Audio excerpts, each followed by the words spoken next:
brother? Okay, I'm good. How you doing, man? Good. Nigeria Chambers here with the man, Xavier. We're at San Diego Comic Con. Yeah. Too. Yes. As a big con goer, how does it feel to be back at the Mecca? It feels good, man. See, people say the Mecca. I think Comic Con is great. It's fantastic. The Mecca for me is Dragon Con. For sure. Because biggest cosplayer con. Yeah, that's it. So I'm a cosplay guy. I think all this stuff is great. I love that Marvel comes and Sony and they talk about their new stuff. Yeah. But I'm trying to cosplay and drink water. A must. Or you die. Yes. But we're here with the Mojo Jojo swag today. What's the inspiration behind this one? I love Mojo Jojo. Of course. And so my best friend, Michael Mosley, check him out on Instagram, The Real Michael Mosley. He builds all our cosplays. Yeah. And we always try to do stuff that we haven't seen done in a while. Yeah. And so I was like, you know what, let's do a little Mojo Jojo. And as we walked around, everybody's just like, yes. And I'm like, yeah, this is it. Mojo's the man. So you said Dragon Con was number one. Just curious, what would be number two then? MagFest. Hey, DC, DMV, bro, you heard it. Bro. Every January, you heard so good. I've only gone to go to one. Really? I've only been to one. Really? Yeah. I That's crazy. And the one you went, I seen you. Yeah. And I was like, oh, maybe he's there all the time. You know, Mega Ram be there sometimes. Yeah. Dude, all my people are there. It's funny. So we were dressed as, I was dressed as Skate from Streets of Rage. And my friends told me, they're like, are you going to wear rollerblades the whole time? I said, yeah, I'm nasty on blades. I said, there's stairs. I said, I'm fine. I didn't fall once. I felt good. Yeah. And I probably should have fallen a few times because it was rough out there, but it was a good time. All right, confirmed. You'll be at MagFest this January. Please. So really quickly, going into wrestling talk. Big E, our brother, how's he doing? He's good. He's in good spirits. He's always in good spirits, which is crazy. Yeah. That night obviously was very scary, but he's out posting videos on Twitter to let everybody else know that he's okay. And I was like, you're the only guy that I know that would be like, hey, well, let me tell everybody I'm okay. Let me make sure they feel okay. Yeah. I'm like, he's a good guy. Yeah. He's one of the best humans that I know. And so, he's feeling good. Got to see him the other day. We were filming some up, down stuff. And so it was good to have him there. And it's like him, Breeze, Ricochet, like all our buddies. Kofi was there and just hanging out. And it was fun to it was the first time that me, him, and Kofi had seen each other as a trio since that night. Really? And so it was a good day. But he's doing well. Fun today. Hey. So, on that note as well, too, did an amazing parody of the Viking Raiders. Oh, thanks. So, a lot of people respect you as a creative genius. That you are. Oh. It's just what it is. Thank you. Having creative in WWE, creative in G4, just any little minute that you have an opportunity to do something, you're making the best of your time. How do you actually balance out all of these different projects and still execute top tier? Well, I thank you for believing that it's top tier. I never know. I just do what I think is funny. Yeah. And luckily people like it sometimes. But I just try to do what I would want to see a wrestler do if I wasn't wrestling now. Because there wasn't anybody who was like deep into nerd culture that we know of from like back in the day. Obviously, people were awesome. And you see Undertaker and Shawn Michaels. And my guy was Flash Funk, because he was the man, and then finding ECW and going, oh, Too Cold Scorpio, like moonsault leg drop, all this stuff. He was so sick. And so I've always kind of been chasing the, how do you dance your way to the ring? And then when the bell rings, you're a badass. Like that was him. And so with New Day, I was very lucky to be able to kind of, I hope that we've found that by this point. But as far as the creative stuff, we just want to do things that are different. Because I think it was Donald Glover. I was listening to an interview and he was like, he's my same age idol. I love him. I can't even imagine what a table for two. Bro, I would talk his ear. He would hate me. I'd just be asking him so many questions. That's what I try to be. I want to like he's so top tier in everything that he does. That's what I want to do. But now I lost my train of thought. Not top tier. Yeah. He was saying that he knows his fan base. Yeah. He knows that he could create a certain kind of music or a certain kind of comedy or a certain kind of whatever he's doing for the rest of his life, and he would be set. Monetarily, he'd be set with whatever he wanted.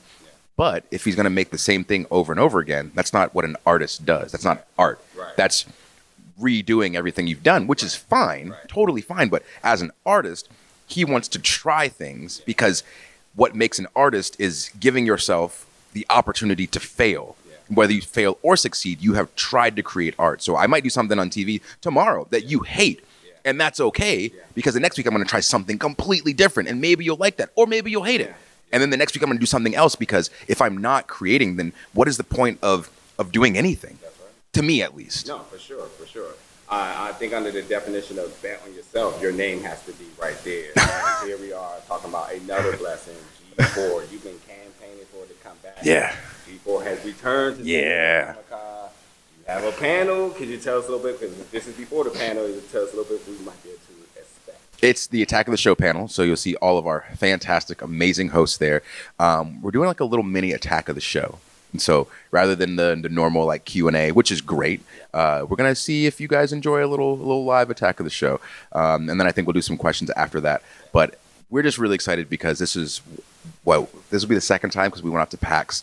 This will be the second time that we actually get to see people in person and do stuff. And that's what I think G4 is honestly all about, is the vibe of being able to have fun with people like this. You know what I mean? It's great watching it on the internet or TV, however you choose to watch it, because you can check it out so many places, and follow us on socials at G4TV. But being able to be in the same room and converse over games or pop culture or whatever it is that you want to talk about, anime, comic books, that is such a good feeling. You know, when you meet somebody who likes the same comic book as you, and you can just talk about it for hours, like that's what I'm excited to do with people. And so I think the panel is going to be a lot of fun. That's awesome. Do you ever just pinch yourself? Like, it's got to be a dream come true. You really wanted this. Yeah. You really wanted this. And look where we are. Yeah, it's crazy. Honestly, I think about it a lot, because I feel extremely lucky, because when I was little, all I wanted to be three things. I said I wanted to be a wrestler, I wanted to be a kickboxer, and I wanted to work in video games. I realized kickboxing, not for me. Not for me. I watched Bloodsport and Kickboxer and all that, and bro, Muay Thai, all that. I was like, I'm not doing that. That is ridiculous. That's not me. But I got to be a pro wrestler, and I got very lucky in pro wrestling, you know, linking up with Kofi and E, and doing all our New Day stuff. And then very lucky to be able to be in the video game space too. Because for me, my biggest fear is being done wrestling and then not knowing what to do next. That weird chapter, you know? But it happens to people in any profession. Once you get finished, you don't know what the next chapter looks like. And so for me, I've worked as hard as I can to be able to have a couple of pages of that chapter written already, so that rather than, oh, what are you going to do? It just goes, oh, now there's no more wrestling schedule, and I get to go home this week? What? Because I'm home for maybe 36 hours a week, maybe. Yeah. And so it's a little rough, burning the candle at both ends, but I think that in the end it'll pay off, and I'll get to do exactly what I've wanted to do since I was like 6. And not a lot of people can say that they got to live one dream, and I'm getting to live 2. So just very lucky, and to be around so many creative people all the time. Like at G4, there's so many talented, funny people that are just so good to learn from. And so it's a wild place. Following up with two more, my last 2 questions. Mm-hmm. Arenas announced June 22nd, which was everybody all out. What did you have? And this new concept that you have in partnership with G4 and some WWE. Could you probably hint at a little bit in the future other things we can expect coming in from arenas, and potentially any people that may be showing face from WWE? So, in our next episode, which is airing next Wednesday, we've got Becky Lynch and Seth Rollins on opposing teams. Oh, okay, that's yes. Okay, first of all, her cheering for him. On the table, kicking her legs. This armor. Yeah.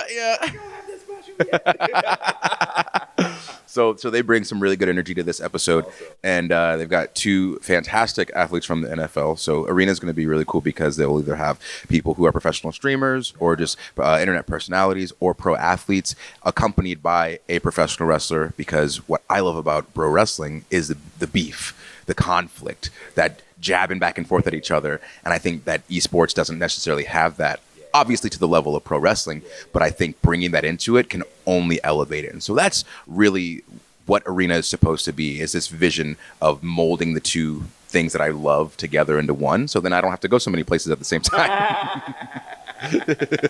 That's awesome. Well, for my final question, I mean, again, you're a man that's constantly working, constantly innovating, constantly just creating new content. What is next? And if you don't have a per se, what you could say next, because barbers and things. What would you like to do next? The biggest thing would be to host a new type of Nick Arcade. Remember Nick Arcade from back in the day? Of course, yeah. That's always been the thing. So if I can get G4 and Nickelodeon to do this, and then I can host Nick Arcade and bring Mikey back, what I want it to be, and don't steal this idea, because I've been sitting on this for years, and we just haven't been able to bring it to fruition yet. My version of Nick Arcade is essentially you have kids from 13 to 17. Those kids from Chicago, those kids from LA, those kids from Atlanta, they compete in the age against the age. We spin a wheel. Oh, you're playing Tekken. The 13-year-olds from Chicago and Atlanta play each other, almost like amateur wrestling. Yeah. So it's an individual sport, but you get team points. Okay. Now, the city that wins, at the end of it, they all get money put towards a scholarship for college, right? Okay. That kid who was 13 on the Atlanta team, he has to try out again to be on the team when he's 14. He wins again, or she wins again. Now they're on the show every single year, and now that kid, 17, they can't be on the show because they've aged out because they're going to college. They get picked up by an esports team, and they say, you got to keep a B average, and you get to be on our team. And now we've created a system where we have a feeder program into professional esports, and at the season finale, the team that has won gets to pick whatever esports team they want to face in whatever game they want to face. Oof. That is that is the final form of what I'm trying to create. But we're getting bits and pieces here and there. And so hopefully in the next 5 or 10 years, we've got that. And then esports just has tons of kids. It's American Idol for video games. That's it. That's all I'm trying to do, really. That's the big goal. That's awesome. Well, my brother, I appreciate your time today. I hope you have a good rest of the con. Got the panel tonight. Got another G4 panel, I believe, tomorrow. Tomorrow. And then is there one Saturday as well, I believe? Yeah. Right, tomorrow. X-Play panel tomorrow, G4 All In on Saturday. So come check everybody out. I got to leave tonight. I got to go to Boston tonight. Well, thank you, my brother. Oh, go ahead. Everybody else is going to be there. So go dap them up. Go show them love. All right. Thank you, my brother. It's been a good one. Check it out. San Diego Comic-Con 2022 wrap, folks. Appreciate it. Yeah, of course, dude. All right.